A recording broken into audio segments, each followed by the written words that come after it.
जय हिंद सभी दोस्तों को।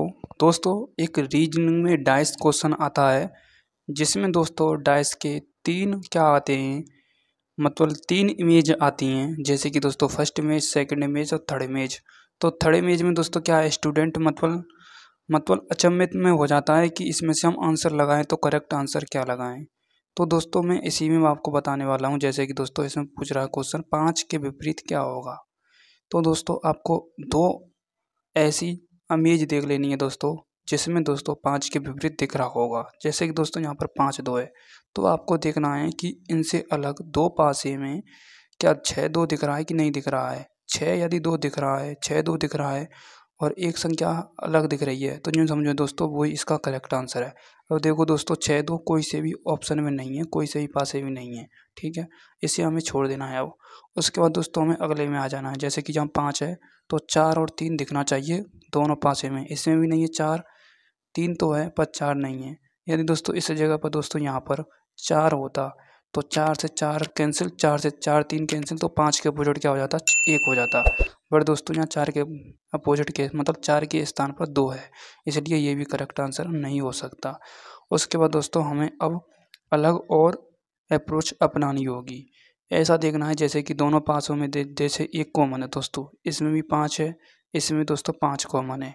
तो यहीं से दोस्तों हमें क्लॉकवाइज चलना होगा। जैसे कि 5 के बाद 3, 3 के बाद 2, 5 के बाद 6, 6 के बाद 2। तो 5 के बाद क्या है दोस्तों, इसमें 5 के बाद है 3, ठीक है।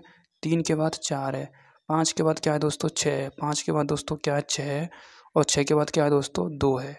उसके बाद 5 के अपोजिट क्या होगा, जो इनमें है नहीं है, जो इनमें नहीं है वही इसका करेक्ट आंसर होगा। तो 1 इसका करेक्ट आंसर होगा, क्योंकि 2 भी है, 3 भी है, 4 भी है, 5 भी है और 6 भी है। 1 नहीं है तो 1 इसके अपोजिट क्या होगा, आंसर करेक्ट होगा, ठीक है। ये है इसका करेक्ट आंसर। यदि दोस्तों आप कहें कि हमें इन और दो पासों से और देखना है, तो इन दो पासे से भी आप देख सकते हैं, ठीक है।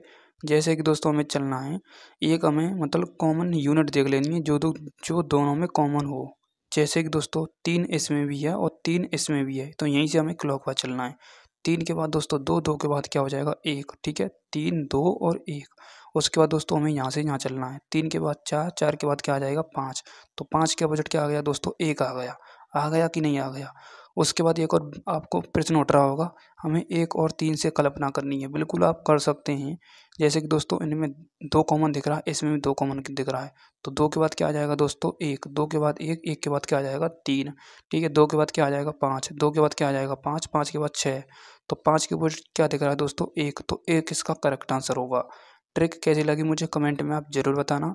आपको मुझे बताना दोस्तों कि 4 के अपोजिट क्या होगा, वो मुझे आप कमेंट में आंसर बताएं। थैंक यू, जय हिंद।